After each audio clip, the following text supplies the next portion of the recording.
And a great golf morning to you. Welcome to the show. The Back Nine Boys Golf Show is brought to you by Mizuno Golf. Reach beyond. By Sea Palms Resort. Become a member at seapalms.com. By Club Car, the leader in sport, utility, and personal vehicles. By RSM, proud sponsor of the RSM Classic, giving back to our community. And by Bridgestone Golf. Get fitted today for your new Tour B ball. On the show, we're going to talk with Dr. Mo Pickens, sports psychologist with the Sea Island Golf Performance Center, about what do we do when our round is not going well, and I mean not going well at all, in the tank, so to speak, and plus his thoughts on Zach Johnson being named Ryder Cup captain for 2023 in Italy. And next, we'll talk with artist Linda Harto of Hilton Head about how she got into painting golf's greatest holes and how long it takes her to do each one. And then finally, we'll talk with Paul Claxton, Georgia, about his career on the PGA Tour, the Korn Ferry Tour, and what he is doing now. But first up is Dr. Mo Pickens, Sea Island Golf Performance Center.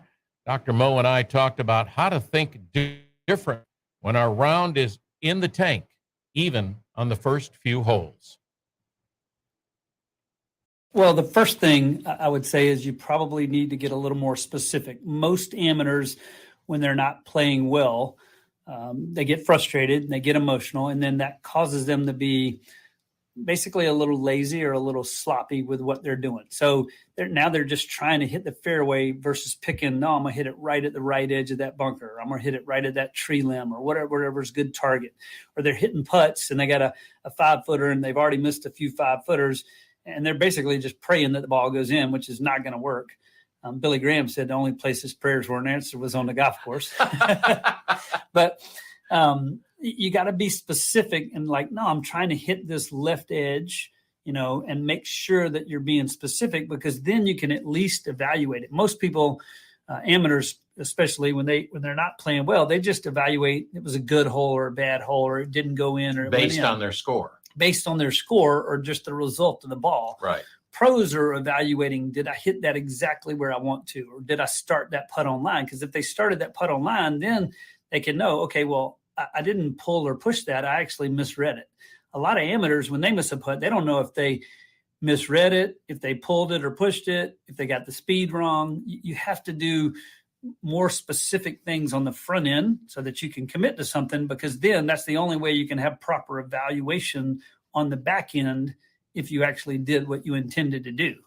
So, all right, but most amateurs are focusing more on the negative than your pros would. Yep. And when you focus all on the negative, there's not much positive that can come out of that. Well, yeah. And so, and that's a normal thing in the sense of it makes sense if you didn't get what you wanted.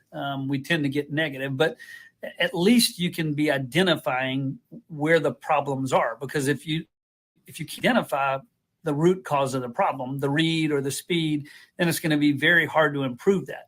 So at least if for amateur golfers, if they knew I actually started that where it's going, but it keeps going on the high side, then, you're either hitting it too hard, right? Right. Or you're picking the wrong line. So you got to move your line down. You got to, take a little speed off. And you got to kind of make a commitment to, I'm going to stay positive about what I'm trying to do and not put all of my emotions into just the ball went in the fairway or it didn't, or the ball went in the hole or it didn't. Right. Let's face it, a lot of amateurs, they go out and they haven't put in a lot of mental prep at all. They're just kind of hoping to play good. And so I would tell them to do what the pros do, which is be more specific. Like, hey, I'm going to have great tempo today. I'm not going to get technical, and I'm going to be committed to my putts. Or have 2 or 3 things that you're really going to commit to, and then you can evaluate them versus just, well, I hope I have a good day, because that's not a plan at all.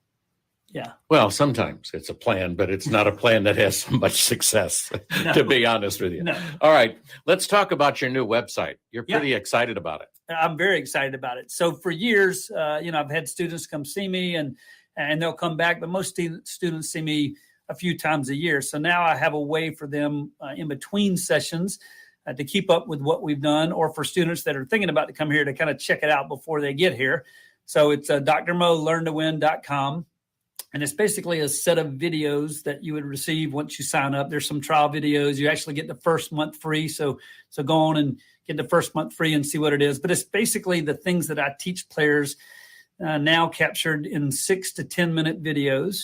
And they're all about 3 areas: either your own course process and your thinking, your practice and prep and what you're doing there to get ready for competition, or things that might be going on off course, like some of that mental prep, those types of things. So I'm really excited about it. There's some great interviews. It's not just myself. There's some great interviews already on there from Zach Davis. I'm going to get other guys on tour. I'm going to get caddies talking about, hey, what does it take for you and your player to be great when you're coming down the stretch? So yeah, go check it out, drmolearntowin.com. And I think you'll find a lot of things that you can read in books and you can see other places, but really seeing them live kind of brings it to life better. So, and there's a lot of people that they could read it and totally not remember it, and visually and hearing learn better that way. Yeah, and they can do that. And the nice thing about it is, like everything today, it's available on your phone. So literally you can have good thinking from me as a teacher for you in your pocket. And so you can literally be on the 4th hole at Seaside and, be like, God, I'm struggling off the tee, and hopefully get on your phone and go find something about what you need to do mentally to be better off the tee. Now, it's going to be delivered in a monthly format, so that may not be in the first month, but eventually you're going to have basically your own personal library of somewhere probably between 150 and 200 videos. Wow. Where you can go back and really, pull up what you want when you want. So that's the idea. And the website again is? And the website again is drmolearntowin.com. Just DRMO learntowin.com. All right, let's talk about another guy that you've worked with for quite a while. Masters winner, Open winner at St. Andrews, going back this year. Zach, been named Ryder Cup captain for 2023. How excited were you about it? And obviously, how excited was he? Yeah, extremely excited. I mean, we knew he was in the kind of, if you want to say, final running for a while, because the players, they have a committee now and they've been discussing it, pretty much the last one finished. And, but when it was, officially announced, it was a lot of fun. Got to go to a dinner that night, the Monday night, when it was right after Honda. So that was back in late February. And there's not a ton of prep to do the first year. There's a lot for him to he's got to make some decisions in terms of, what they're going to do in terms of the team room and how they want things set up and anything that needs to be produced or created. But a lot of the work will be next year because now they have 6 automatic picks and then 6 captains picks. So once he decides on the other vice captains, a lot of next year will be, looking at players, playing practice rounds with guys and trying to see how he wants to put that team together. So my job's really going to be keep him focused on his own golf because he's still trying to play and compete. But yeah, he's really excited. I'm super excited. And I know he'll be a great leader. And talk about a change in schedule. I mean, you're right, trying to get him focused on his own game and trying to think about what's ahead. I mean, that's a lot going on up there. That's a lot going on. And it's different, for every guy that goes through it. The nice thing about it is he's good friends with, some of the prior captains, really good friends with Stricker. And so I'm sure he'll lean on him a lot. Davis, be able to go back to both of those guys. And they've gotten the system down better now that they have this players committee and there's more kind of uniformity to how they go about it. So, but yeah, it will be a challenge. All right, getting back to the Ryder Cup and Zach, have you seen a list of possibilities, and was my name on it? Just missed the 200th guy, I think. I think you're 201st. Hey, I'd be happy to be 201. So no, we hadn't gotten into any list. Obviously, we had a really good team this past time, and a lot of those guys are young. I would anticipate a lot of the same younger guys being on the team. But you never know exactly where people's games are going to be. And golf is such a goofy game. And I mean, if you just take a player that in the past 5 years everybody's familiar with, and Jordan Spieth at times, it looks like he can beat anybody in the world. And then at times it looks like, his game's pretty far away. And so we don't know how, several of these players might turn out, but he's got a good idea. It's really going to come down to, those last probably 3 to 4 spots, in my opinion, because then you really start looking at, what else do we need on the team in terms of skills, and what do we know about the golf course? And I don't know anything about the golf course yet. But yeah, I mean, but we hadn't really delved into that hardly at all yet. What about this LIV? I mean, I'm sure you've talked with Zach. I'm sure you've talked with others about it. DJ came out with a $125 million contract. I heard HUD was offered $10 million. A lot of stories, a lot of could be true, could not be true, but just a lot of talk. It's taken up a lot of media space. Yeah. Any thoughts? Well, I mean, I think my first thought is it's just going to be interesting to watch how it plays out. Yeah. Right. And I mean, I see both sides of it in terms of the PGA Tour, and then in terms of any other tour, really. I'm not sure how you can restrict a player and his ability to earn money on the one hand, in the sense of every year they have to re-earn their job. They don't have professional contracts like you do in the NFL or the NBA. But even at the same time, the players in those leagues, they know they can't go play for the CFL or they can't go play for somebody else. And so, I have not personally looked into it like in depth with a specific player, trying to weigh the pros and cons. But I do think it will be interesting to see how it's going to play out. Personally, myself, I wouldn't go off of a contract of something that's starting and new unless I had maybe the money in the bank. Not to mention, who you're going into business with, and you got to be comfortable with that. And so without trying to make any sort of value judgment on it, I just think it will be interesting. And ultimately, I'll be surprised if it doesn't end up in court. I just don't see a way that it's not going to end up in court, which is, not necessarily good for the game of golf. But at the same time, I can understand both sides of, the PGA Tour and the other leagues that are trying to compete. That is Dr. Mo Pickens. Always enjoy and always learn something after an interview with Dr. Mo. Next up is going to be artist Linda Hartow. You're going to hear more about her, and I know you've seen some of her photos if you've been around any of the golf pro shops. Who has the best deep dish pizza? Well, I know who it is, and you may not, but you might want to try it. CJ's Italian Restaurant across from Parker's on Mallory Street on the island. CJ's makes their deep dish and their thin crust pizza crust daily, along with homemade salad dressings, meatballs, and their famous hoagies. Also great apps, pasta dishes. They've got a great crew. They open up at 4:30 every day. You can check out their full menu and all their specials at cjsitalianrestaurant.com. Go in and see Graham and Ada, their eclectic decor. It's one of my favorite places. cjsitalianrestaurant.com.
Good morning. I'm Wayne Player. I'm been a professional golfer for 35 years.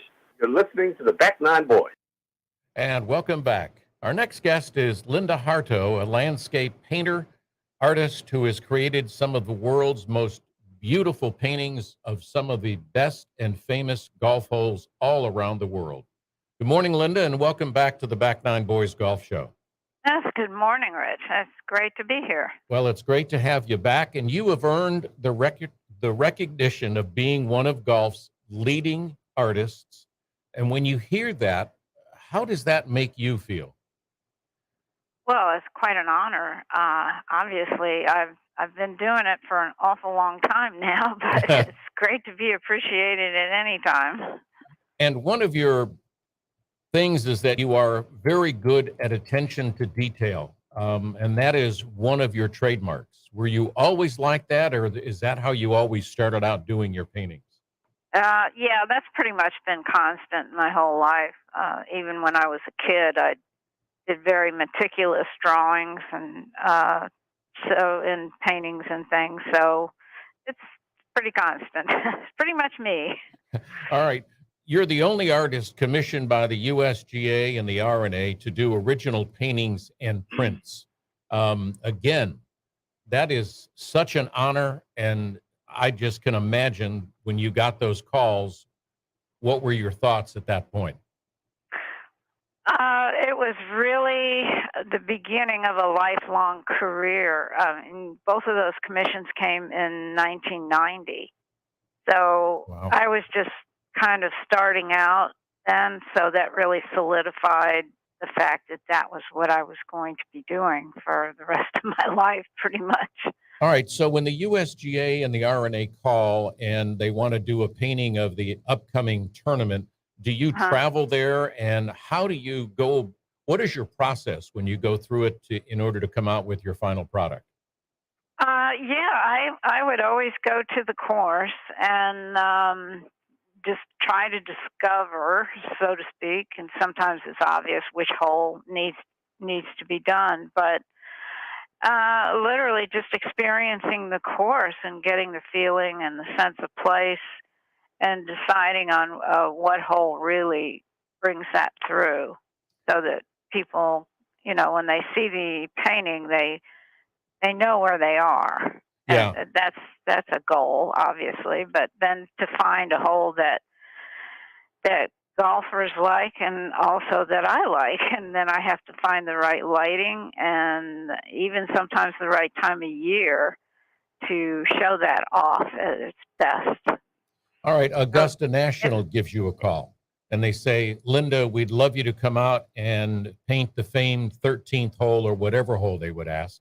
And it's Augusta National. Is that a lot more pressure on you? No.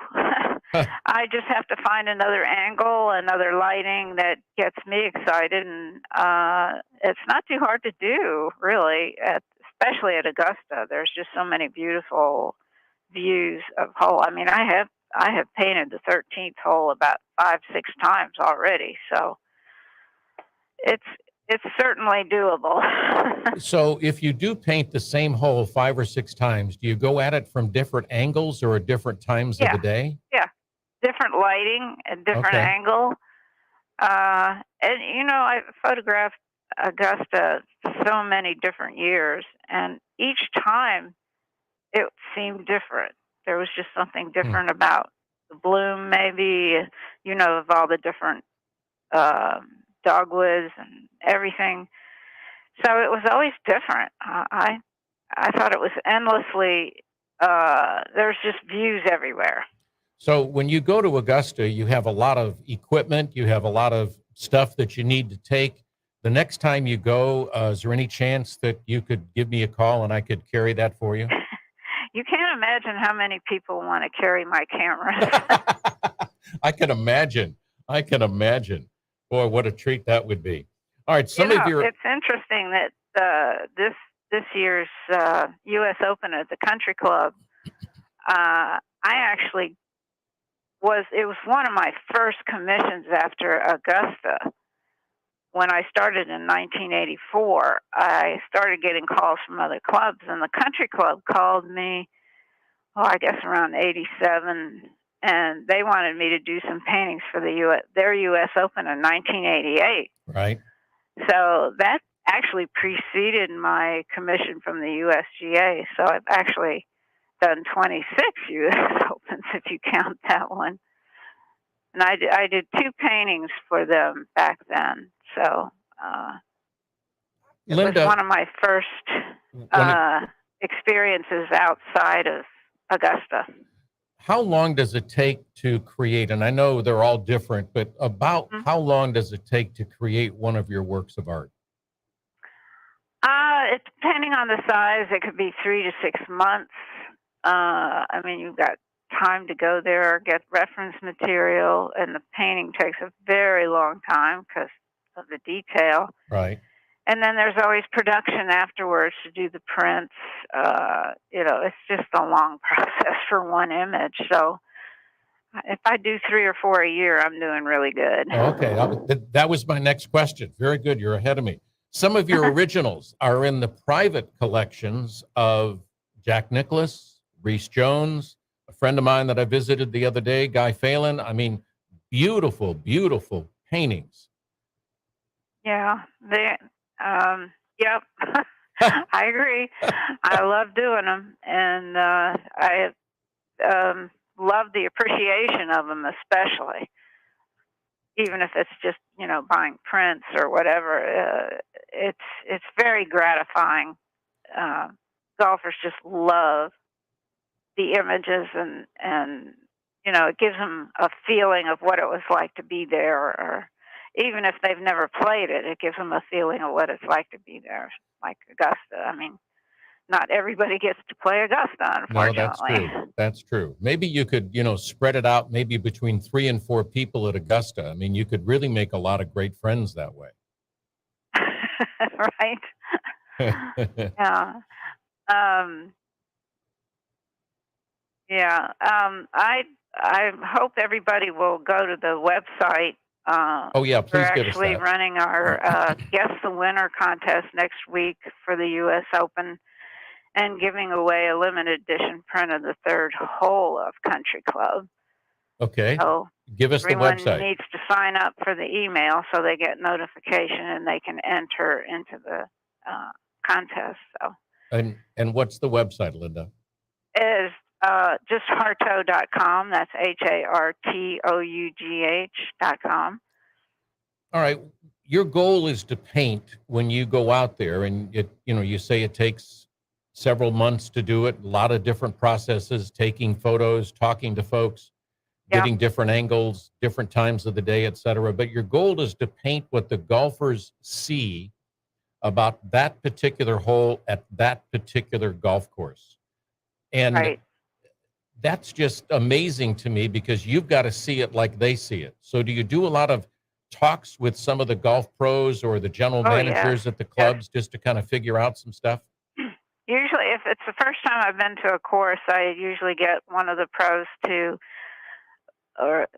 just take me around the whole entire course, starting from hole 1, just so I get a feeling and listen to them talk and ask questions. And, what do you think about when you see, you think of this course, what's your favorite views? What's your most strategic holes? And then the members too, they all have their feelings about what the best part of it is. So I just take all that in And and then concentrate on one or more holes, and then find the right light for them and the right time of day. It's a process. yeah, it is. So do you have a meeting with the members when you go to a club? Hmm. Okay. So there's a special night with Linda with Well, coffee, sometimes, tea, yeah. Mhm. and adult beverages and stuff. Yeah. Depends on, sometimes the painting is to be done to commemorate an anniversary of the club, or Okay. some kind of special event. All right. Here's a tough question. I mean, I was thinking about this and I said, I wonder what Linda, is there a place, a hole, a golf course, a club that you haven't done that you would like to? Oh gosh, many, many. Some I've even photographed. Just just can't get to all of them. There's so many, especially in Scotland and Ireland.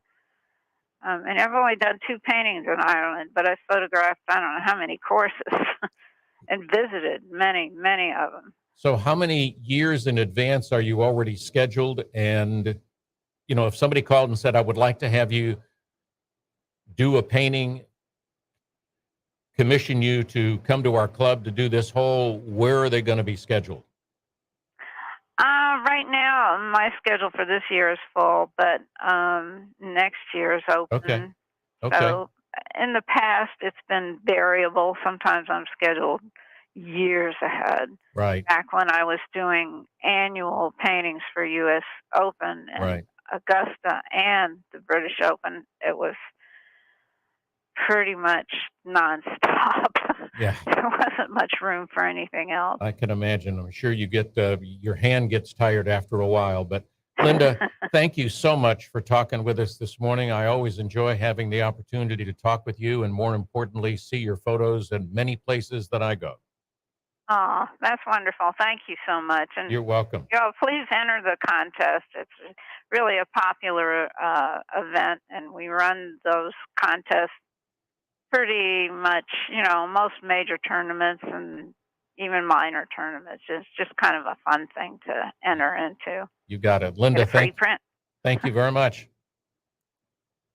All right, Linda Hartow, thank you for being with us. Landscape architect, artist, and I said photos, and I should have said paintings. Just wonderful, wonderful work. Next up is Claxton, Georgia's own Paul Claxton. But are you looking for new clubs? Try the new Mizuno 922, 923, 925s to improve your game. Pick which one is going to work for you. These new Mizuno irons will help you reach beyond. And then take a look at the Mizuno driver, the fairway metals, the hybrids, I think are great. And you're on your way to game improvement. Try the new models of the Mizuno putters, either the blade or the mallet. Check it all out on MizunoGolf.com. Mizuno Golf, reach beyond.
Hi, this is David Ledbetter, and you're listening to the Back Nine Boys Golf Show.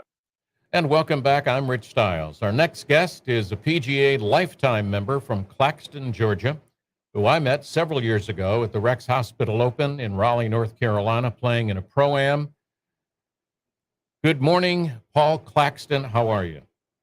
Good morning, Rich. How are you? I am doing great. By the way, I just got to tell you, even though it was several years ago, I thoroughly enjoyed playing with you at the Rex Hospital Open when we just played. That. It was got fun. A good memory. That was a long time ago. It's not that good of a memory, but I did remember that. So talk to us a little bit about what just happened to you recently, well, last year, winning the Senior PGA Professional Championship. How important and how did you feel after doing that? Well, it's our national event. It was the National Senior Club Pro, and there was about 300 senior club pros all over the country, and it was a great tournament down in Port St. Lucie, Florida, at PGA Golf Club down there, and I just happened to have one of those good weeks where things came together, and I played well, and I ended up winning in a playoff. And anytime you win a golf tournament nowadays, it's a great feeling. But to win a national recognized event like that, it was a big thrill for me. And anytime you win, it's a great feeling, and just a great tournament, and just being back in the heat of the battle and having the opportunity to come down the stretch and hit the shots to win a golf tournament is a big thrill. Well, you've always been a great ball striker, but this time you won on the playoff hole with your putter. You made your putt, and the guy you were playing missed his. So you putted very well during the tournament, and especially on the playoff hole to win. Yes, sir. Anytime you win a golf tournament, you're chipping and you're putting. That's always what gets you over the edge, and what makes the difference. And I switched putters that week and pulled one out of the closet that I hadn't used in a long time, and it happened to be exactly what I needed that week. And I put it back in the closet after I won. So did you really? Well, after that. So, why? Why'd you put it back in? That's the way putting goes. You only rent it for a minute, as they say.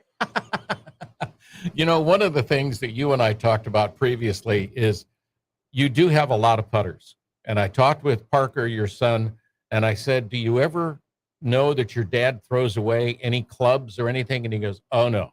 And I said, how many putters does he have? And he goes, I have no idea. So I'm going to ask you, how many putters do you have?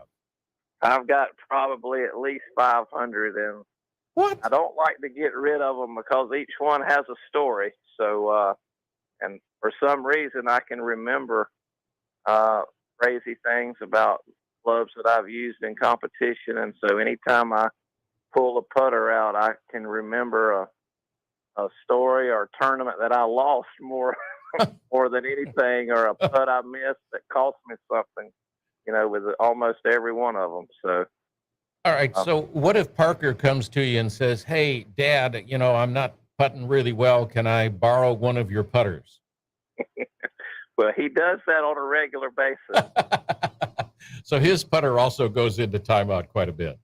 Oh, yes. I've got a collection of Circle T's, and he believes that he is going to all of a sudden become a great putter because of the putter. And I tell him all the time that, you change putters because, of your alignment. You need to look at something different every now and then. And so that's really the only reason. I do that. And a lot of guys that I play with say, why are you changing putters? And I just think sometimes a different view, a different alignment, a mallet to a blade. I mean, maybe you concentrate more. Maybe the feel's different. That's right. I think just changing it up when things aren't going well, you've got to change it up. And that's why they have a bullpen in baseball. When those pitchers aren't throwing strikes, you've got to bring in somebody who can. I like your thinking. All right. You've played and won on the pro tours. The win you just had at the Senior Club Pro, how does that stack up to some of those on the tour? Well, anytime as we get older, you always wonder if you can still do it, if you can still make that putt. Are your nerves good enough to hold up down the stretch? And so I think as we get older, the wins, don't come as often, and they're very special. When you get, over 50 years old, to be able to stand in there and make a 5-footer when it counts, it's a great feeling, and it gives you confidence, and, it lets you know you still got it. With the win, you qualified for the Senior PGA Championship Club Pro down in New Mexico. How will you prepare for that, and will you go play the course or at least go look at it prior to playing? Yes, I will, and I'm looking forward to it. It's a new golf course for us, so I'm looking forward, and I'm going to go out a few days early and play a few practice rounds and get comfortable on the course, and hopefully go and have a good tournament, and hopefully I can defend the championship and play well. Are you going to take a caddy, or are you guys allowed to take a caddy? We actually get to ride in carts, and so I'm very happy about that. Whoa. Whoa. There are some advantages, aren't there? Yes, sir. When you turn 50, you get to ride in a cart every now and then. Not all the time, but some of the time. All right. You were named 2022 Georgia PGA Pro Player of the Year. Great honor. Your thoughts? Yes, like I said, the older we get, anytime you win a golf tournament or you get recognized for, doing something good throughout the year, it's a great honor, because, you're always wondering if, this is going to be your last one, and, can you still, stand up in competition and hit the shots that you have to hit. And so I think they don't come as often, but it's just nice to know that you still got what it takes to get across the finish line. And so I feel very fortunate and humbled to, be recognized, and feel great to have places to play and tournaments to go play in. So it's been fun. Well, speaking of fun, I ran into one of your college friends, UGA chip champion, wanted to remind me to say to you that he wanted to say hello and congratulations. Well, thank you. I appreciate you letting me know that. Chip's a good friend of mine and former Georgia Bulldog. So it's always great to hear from some of the alumni. You bet. All right, on the putters, do you ever do a tour of your warehouse or your house where you have all your clubs so people can see what it's like to have 500 putters? I normally do not. I try to keep that a secret so nobody knows about it. But every now and then somebody will come in and need something, and I usually will let one go every now and then to a good junior that I feel like has potential. And how do you pick the ones that you're going to use for that particular week that you're going out?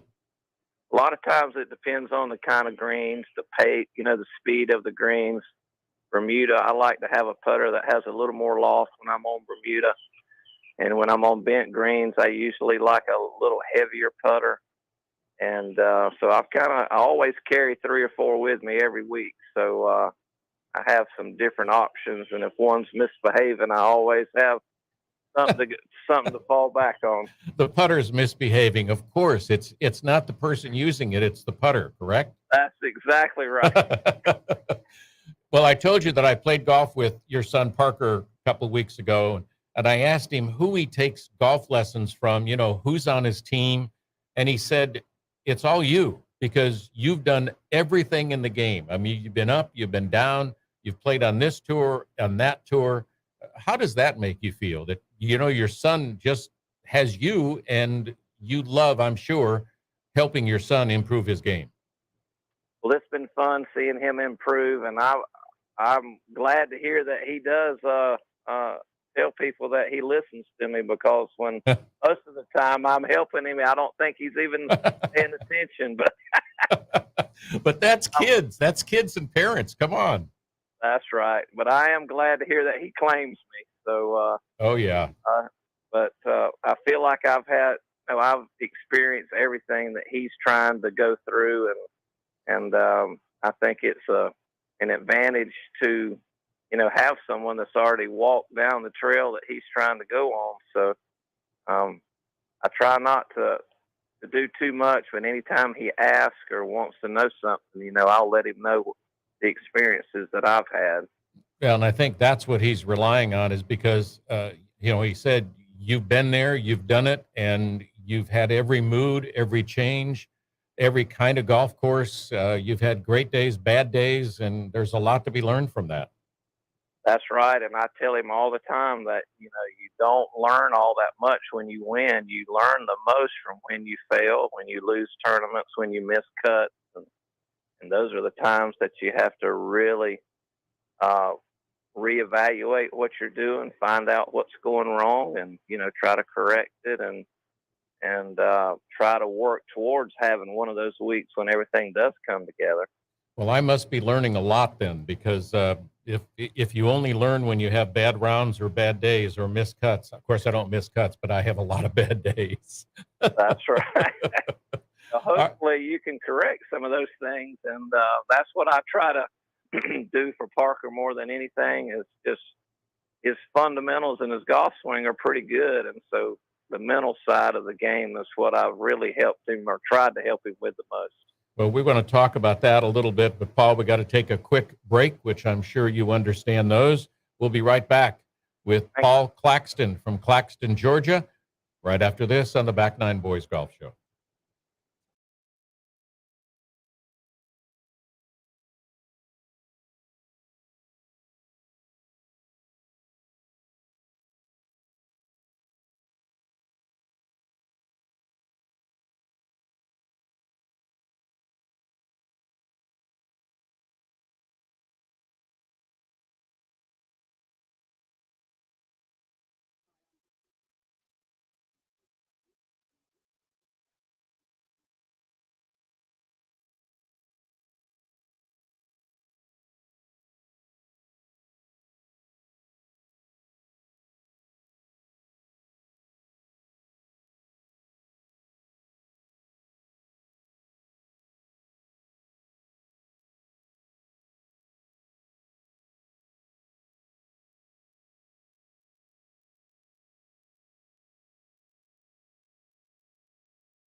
Hi, I'm Jack Nicklaus II of Nicklaus Companies, and you're listening to the Back Nine Boys Golf Show.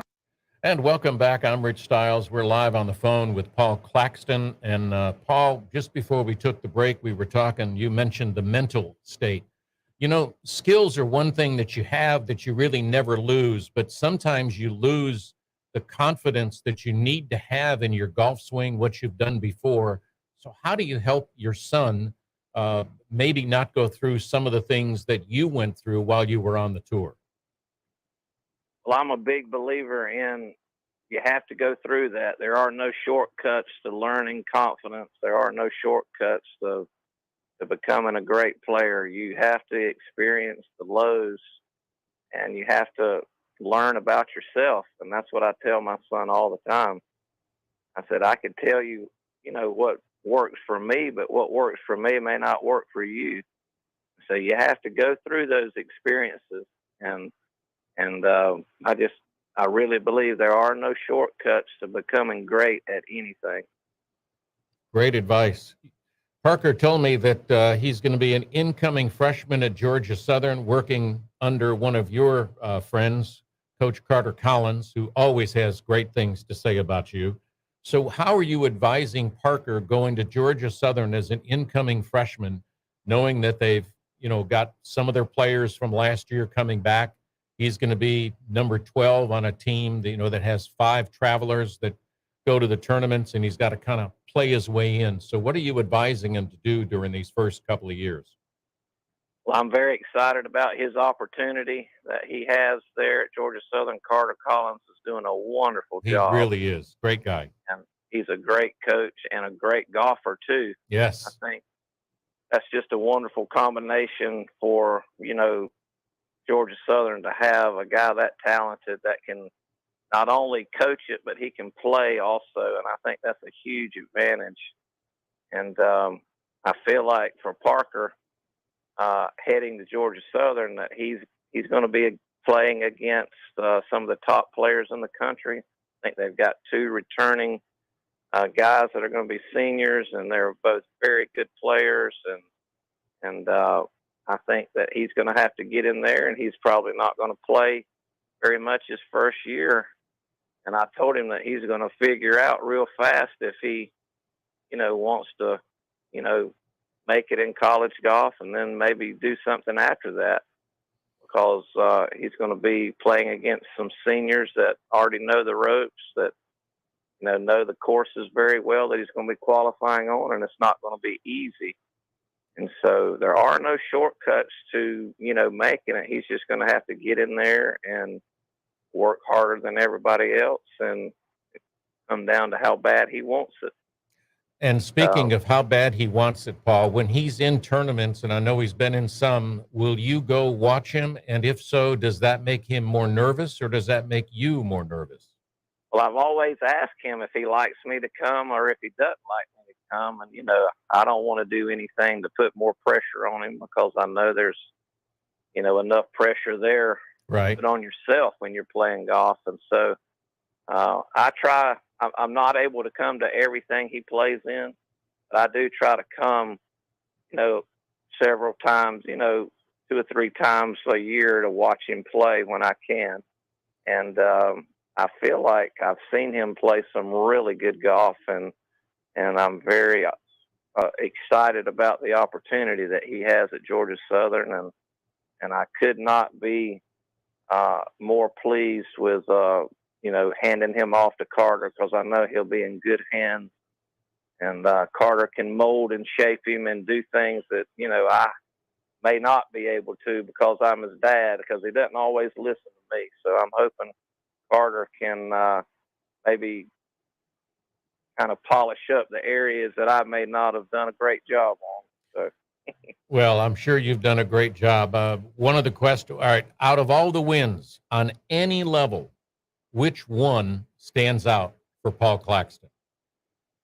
Well, always the last one, I've always told you, anytime you can win, longevity is, one of the things that, people judge golfers by. I've won in my 20s, I've won in my 30s, I've won in my 40s, and I've won in my 50s. So, oh boy, I feel like that, I just want to keep going and see how long I can do it. Well, I just love to watch you play. I mean, you're just got everything down. What are you doing now in Richmond Hill? We've got about a minute left. I am the head pro and the general manager and the head janitor and the head range picker, and I kind of do a little bit of everything. I wear all the hats at the club there in Richmond Hill Golf Club, and it's doing fantastic. It's a nice facility, and we've got over 500 members, and we're a fully private club, and I'm kind of doing a little bit of everything there. I'm teaching, and just very excited about the direction that our club is going in, and we're growing, and would love for you to come by and see me sometime when you have some time. Well, I will make time to come by. I will call you and let you know. We'll set up a time. I will come up. And as far as lessons, just don't tell me to go play tennis. I'm trying to improve. Well, I try to leave you with one thought that might can help you. And I know how it is. It's a frustrating game. Yes, and, it is. The hardest thing I've ever tried. You bet. Paul, thank you for being with us. Always enjoy talking with you. Have a blessed day. Well, thank you so much for having me. Okay. Parker is his son. Paul Claxton is him from just a great guy. Love it. Thanks for listening on the Back Nine Boys Golf Show on ESPNCoastal.com. Go to back9boys.com for all things golf whenever you want it. We'll be back next week with an all-new Back Nine Boys at back9boys.com.